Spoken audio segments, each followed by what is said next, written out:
पुणे मुंबई द्रुतगती मार्गावर ज्वलनशील गॅसची वाहतूक करणाऱ्या टँकरचा अपघात झाला होता। 3 फेब्रुवारी संध्याकाळी 5च्या सुमारास खोपोलीजवळील आडोशी बोगद्याजवळ हा टँकर पलटी झाला होता। या अपघातानंतर टँकरमधून गॅस गळती सुरू झाल्याने सुरक्षिततेच्या कारणास्तव मुंबईकडे जाणारी वाहतूक पूर्णपणे थांबवण्यात आली आणि त्यामुळे द्रुतगती महामार्गावर वाहनांच्या लांबच लांब रांगा लागल्या। तर गेल्या 32 तासांपासून या ठिकाणी वाहतूक कोंडी झाली होती आणि अनेक वाहने अडकले होते। अखेर या अपघातग्रस्त टँकरमधील गॅस आता अन्य 2 टँकरमध्ये भरण्यात आलाय आणि त्यानंतर 32 तासांनंतर या मार्गावरील वाहतूक सुरळीत झालेली आहे।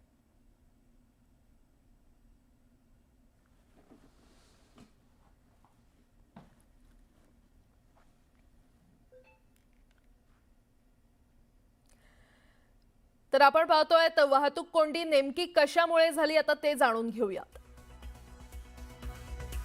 मंगळवारी संध्याकाळी 5 वाजता टँकर उलटला होता आणि टँकर उलटल्यानंतर वायू गळती सुरू झाली। टँकरमध्ये प्रोपेलिन हे ज्वलनशील रसायन होतं। ते अत्यंत ज्वलनशील रसायन असल्याने खबरदारी घेण्यात आली।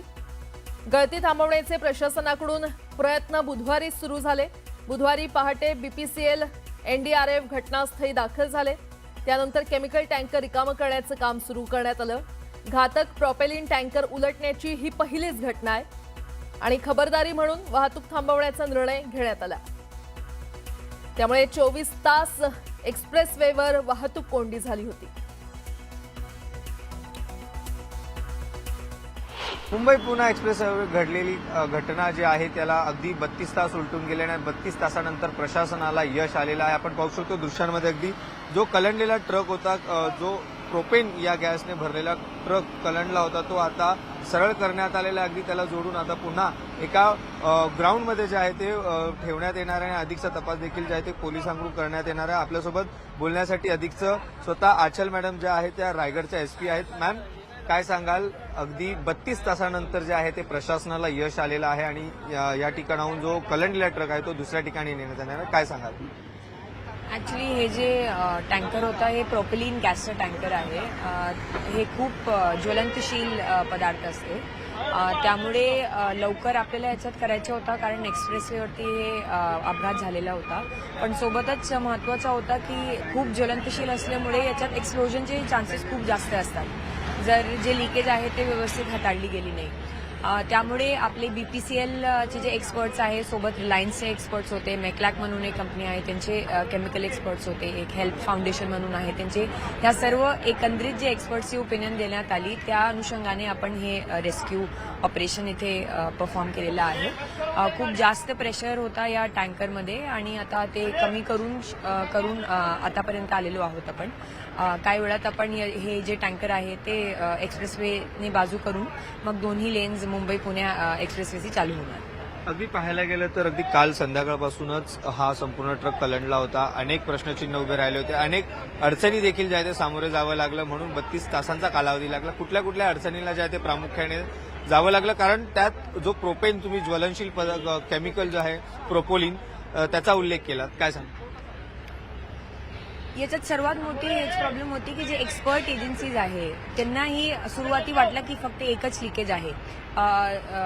गॅसचा प्रवाह एवढा जास्त होता की त्याच्यात दिसत पण नव्हता, म्हणजे व्हिज्युअल कन्फर्मेशन होत नव्हती लिकेजची। मग रात्री जवळपास 4:30 वाजता त्यांना यश मिळालं एका लिकेज बंद करण्यात आणि ज्यावेळी ते एक लिकेज बंद केली असं समजलं की बाकीचे 2 व्हॅल्व्ह आहे त्याच्यात ही बेसमध्ये लिकेज आलेली आहे। सो म्हणजे एक केमिकल इन्सिडेंट आहे, त्यामुळे हळूहळू करून त्यांना समोर येत होते।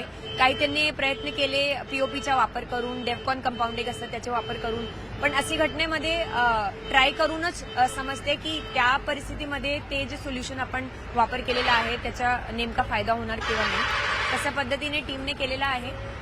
याच्यात आपला सर्वात महत्त्वाचा होता की जीव किंवा मालना हानी झाली नाही पाहिजे, की कुठलाही एक्सप्लोजन किंवा असा होता कामा नये, त्या पद्धतीने आपण हे केलेलं आहे। नक्कीच अगदी 32 तासानंतर यश आलेलं आहे आणि एकंदरीत पाहायला गेलं तर संपूर्ण प्रशासनाचं यश म्हणावं लागेल। आणि याच जी प्रोपोलिन जो गॅस होता तो अगदी ज्वलनशील गॅस आहे, त्यामुळे देखील कुठेतरी प्रशासनाकडून जी आहे ती सतर्कता बाळगली गेली आणि तब्बल 32 तासानंतर जे आहे ते प्रशासनाला यश आलेलं आहे।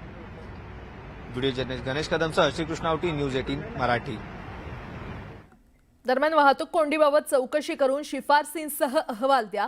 मुंबई पुणे एक्सप्रेसवेवरील वाहतूक कोंडी प्रकरणी मुख्यमंत्री देवेंद्र फडणवीसांनी MSRDCला हे निर्देश दिलेले आहेत. या वाहतूक कोंडीमुळे सामान्यांना झालेला त्रास आणि एकूणच भविष्यात अशी घटना घडू नये आणि घडल्यास आणखी कोणत्या प्रकारची सज्जता असावी याबाबत चौकशी करून शिफारसींसह सविस्तर अहवाल सादर करण्याचे निर्देश मुख्यमंत्री देवेंद्र फडणवीस यांनी MSRDCला दिले.